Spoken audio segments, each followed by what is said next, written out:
So, new phase for World of Warcraft WotLK Classic, huh? I've been playing for a while and I constantly see people complaining or begging for gold. And the complaints are along the line that they don't have enough gold for XYZ.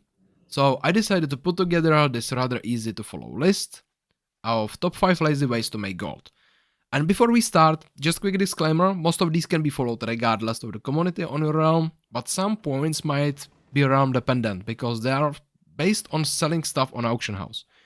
You should do your own research to make sure you are not wasting time in case your realm is not as active or maybe is not buying some stuff on auction house. Also, none of these are probably the most efficient ways to make gold in terms of gold per hour, but it centrally is enough to buy the fast flying together with Arctic flying mount and most likely even enough to save up for the infamous Tundra Mammoth without focusing on the gold making aspect of the game. So number 1, do your dailies, and don't click off the video yet, hear me out. Dailies have been always the best way and the easiest way to make decent gold in World of Warcraft, and with Wrath of the Lich King this is taken to another level. There are 4 main hubs for your dailies and I'm going to rank them in terms of gold making from worst to best. So starting at the worst, in my opinion, is Holazar Basin. Depending on the faction you pick, you get few dailies from Oracles and Frenzy Hearts. All can be done relatively quickly with reward just a little bit of gold. I recommend only doing these till you get exalted if you care about the rewards or achievements, but otherwise just feel free to ignore these are not that good for gold making. Second, we get Dalaran. Given you skilled up your fishing and cooking, you get 1 easy daily from each of these, with fishing being a little bit more annoying sometimes, but also providing better rewards. Providing better rewards. And on top of that you get 2 dungeon dailies. Given you decide to do them all, on rough gold just from the rewards you're looking easily at over 100 gold a day, and that's with some extra currencies on top of that. But honestly, dailies in Dalaran take quite a lot of time to finish, so this is why it's so low on my list.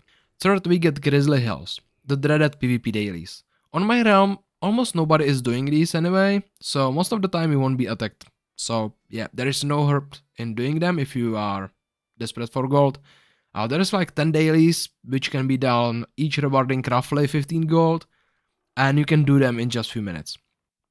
And lastly we get the Argent Tournament. This is the best one. It takes time to set up everything, but once you've done that and you went through all the quest chains and a little bit of the daily grind at the beginning with the first main faction, well, you're basically golden. You're looking at 8 easy daily quests that will reward 20 plus gold each, and tons of reputation, champion seals that allow you to buy exotic mounts, pets, tabards, decent gear and even heirlooms. And quick hint, the pets are tradable and are selling for small fortune on auction house. But hey, that was exhausting number 1 on the list, so let's go and talk about number 2, which is where the gold might be on your realm. It also might not, and that's fishing. And I'm not kidding you, seriously. Every guild, everyone needs fish feasts for events, dungeons, raids and battlegrounds. It might be profitable to cook fish feasts yourself and sell them on auction house, or it might be more profitable just selling the fish and spices instead. For each fish feast, 1 northern spice is required alongside 2 of the following fish: Muscleback Sculpin, Glacier Salmon and Nettlefish. These can be caught in Scholazar Basin, Borean Tundra inland pools and Grizzly Hills rivers, or all 3 anywhere in Wintergrasp. On my realm, each of these fish and northern spices are selling for roughly 1.5 gold, and Pygmy Sacrifice, which is caught alongside of these, sells for about 1 gold as well. Given how quickly you can fish up few stacks of each, it's decent way to make gold as long as you just like fishing or are after the rare turtle mount. There are also more food and fish to sell quite well, but you will have to do your own research. Number 3 is just getting the right add-ons. Set up and just playing the game. I highly recommend installing Trade Skill Master, or TSM for short, as it will tell you a lot of valuable information about any item you come across. There could be a whole video series just on TSM and the way to use it and the way to maximize the profit, but I'm just gonna give you a quick rundown and a really quick explanation. First, with TSM active, hover your mouse over any item and you will have to figure out if it's worth vendoring or selling on auction house. For me, If it sells at least 10 times a day and the sell price is over twice the vendor price, it's worth selling for me on auction house. Otherwise, I'm just vendoring it because I will usually spend more gold on unlisting the item over and over than actually making gold from selling it.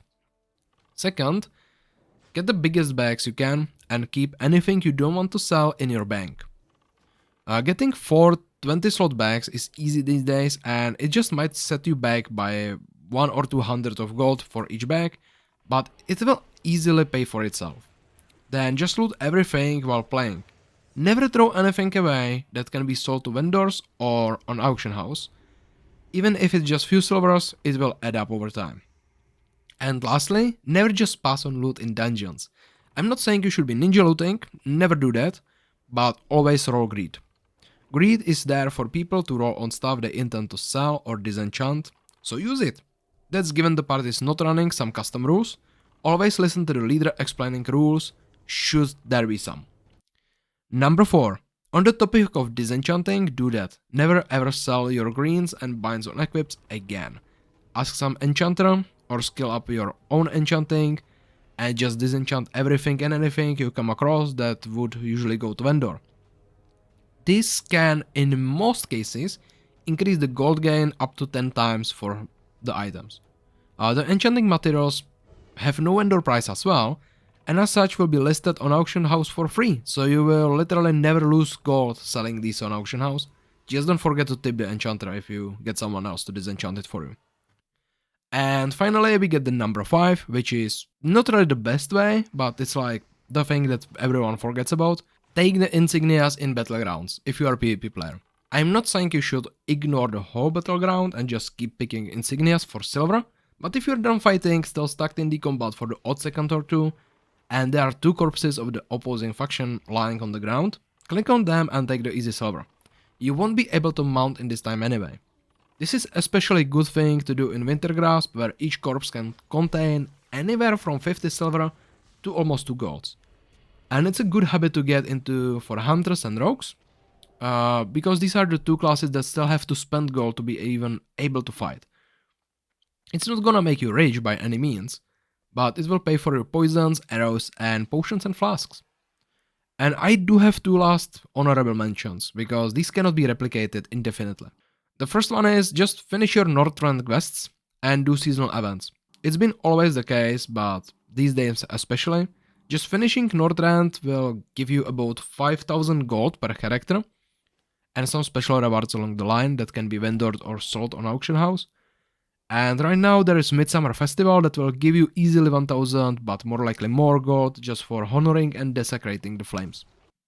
And of course, the second honorable mention is if you get any emblems of triumph, spend them on Crusader orbs and sell it on auction house. This one can really only be done at the beginning of phase or expansion since the price is so high, but you can easily get 1000 gold on my realm for each of these orbs, and the price will get back to normal 200 to 300 gold in a month or so. But hey, that's how I personally make gold, just by playing WoW. I more or less do all these while just enjoying the game, and I never really had issues getting enough gold for myself. I even throw some gold into the guild bank periodically, and I spent quite a lot of gold on rewards for the guild events or gifts for my friends.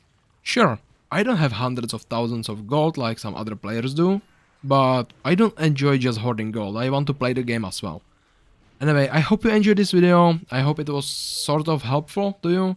If you learned something useful or something new, just give it a like, subscribe, and let me know in the comments if you think I should have included something else. And I will catch you next time. See ya!